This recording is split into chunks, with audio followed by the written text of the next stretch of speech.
So, have you ever thought what it means to be a spiritual giant? You know, if we relate it back to physical things, have you ever met somebody that's 6 foot tall or taller? Are there things that they can do in this world that we can't, us shorter people?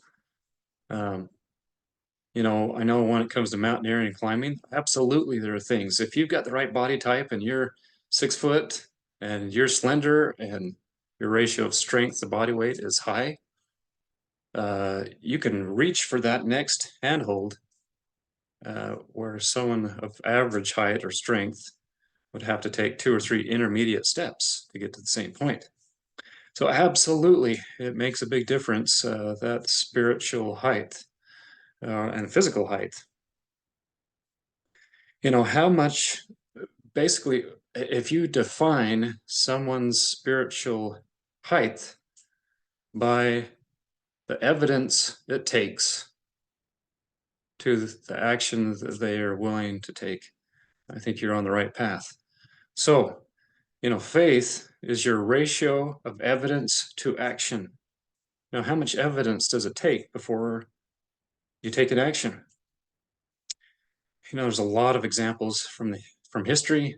There's a lot of examples of people doing things they knew weren't right, even though they had evidence it wasn't right. And how much evidence did it take before they made a change? And smoking is a perfect example of that. How many years in the public's eye was smoking considered a good thing? In the history of smoking, if you look at that, it became a big thing kind of in the 50s when technology allowed um, companies to mass produce cigarettes, and it was glamorized. The advertising that was done on many different levels. Women were used to glamorize it. Authorities were used to glamorize it. There was a lot of efforts. You can see in your mind's eye, some of these marketing committees getting together and say, how can we influence society to take this on as a good thing so that we can make billions of dollars? And here's one of the ads. If you're as young as I am or younger, I don't remember a lot of these. I don't, because I was born after this, but yeah, look at that. I mean, they employed the experts, the officials, the authorities to sign off on, hey, smoking's a great thing. Matter of fact, we surveyed a bunch of doctors, and most doctors like Camels. They're the best kind of cigarette. If you're successful, if you're in the in crowd, this is what you do. And it's good for your T zone, for taste, and for your throat. Yeah. So very interesting, the history of smoking in the 50s and even before that. I mean, it was used with the military. They issued cigarettes to a lot of the soldiers in both world wars, and it became kind of a widespread thing. There was, like 47% of people who were smoking or greater, especially outside the United States. It was, and still is, a big cultural thing. So why did they do it? Why were there advertisements created and posted like this? Well, this authority brings some credibility to this ad. Hey, if the doctor's doing it, it must be good for me.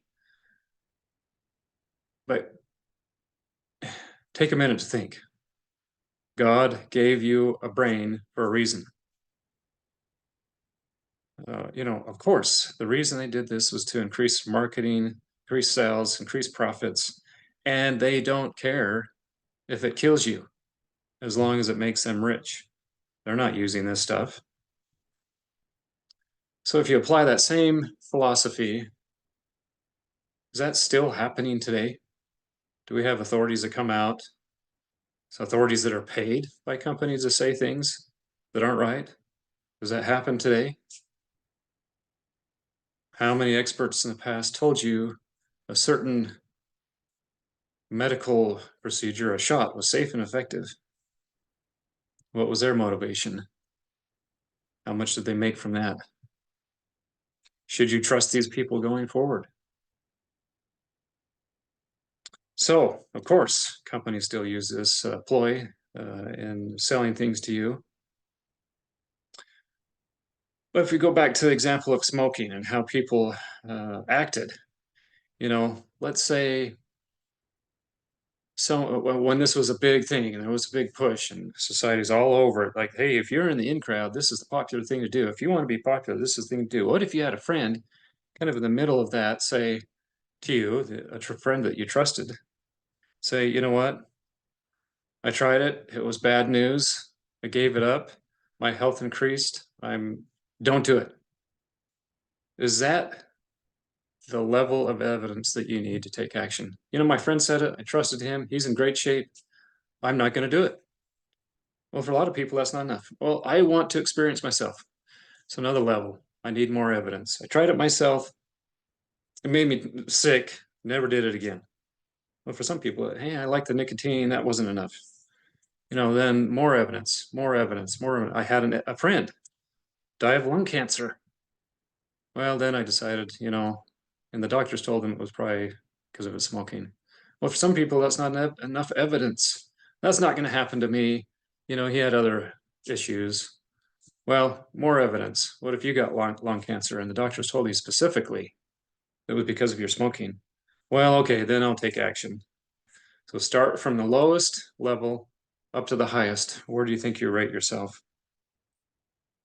Some people continued smoking and never really had any issues. That George Burns guy, I think he smoked a ton, but could his health been better? Absolutely. Some people didn't stop smoking until the 1964 when the Surgeon General came out and said, this is bad news, and issued a warning. How much evidence do you need before you act? In another example, let's say you had a friend that you trusted that said, hey, things are so crazy in the world, you need to move out of the cities. You need to move to a more rural place where you can provide for your own water, power, sewer, and grow some of your own food. You need to do it. And you trusted this person. Maybe you listen, it's like, all right, I'm going to do it. I trust this person.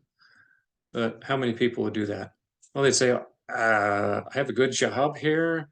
My wife doesn't like the idea. My kids are in school. I'm not doing it. How much evidence has to pile up before you listen and take action? Maybe some people will be, my street's on fire. There's looting. My life is threatened. People are going door to door, killing people for food. Oh man, I think it's time to move. But now I have to just do it on foot with a backpack.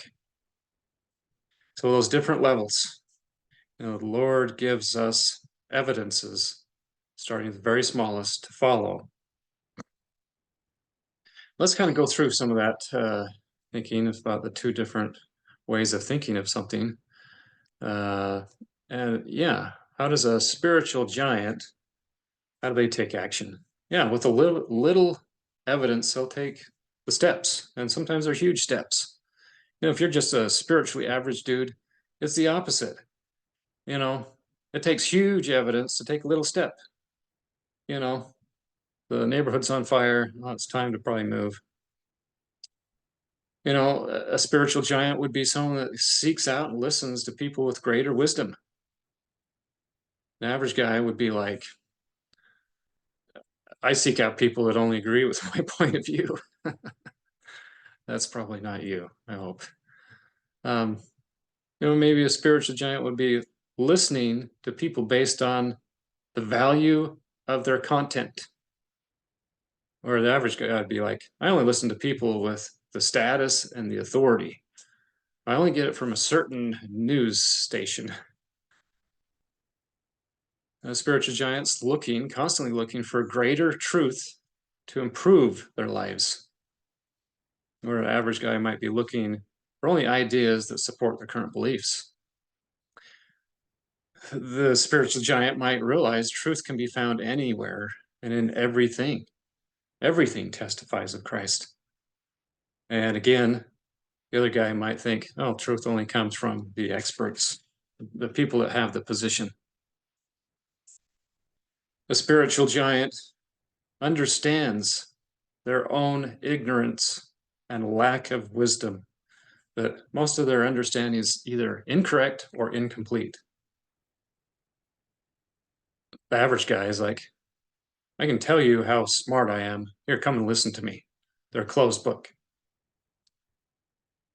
Another option, a spiritual giant, would be a trait, characteristic. He learns principles of great value that have helped them in life and then shares them with others.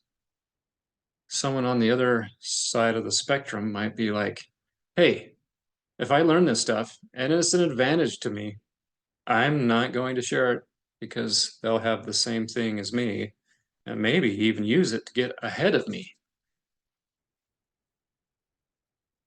And lastly, very few people are really like this that are able to do stuff like this. And the spiritual average guy is like, hey, you know what? Everyone's the same. That's why I don't really listen, because I'm just as smart as everybody else. So, there is a fine line between taking justified action and being an idiot. Don't take actions for which there is no evidence, but make sure you take action when the Lord sends the evidence. Develop your ability to make wise choices based on the Lord's direction, to be a spiritual giant and not a giant fool.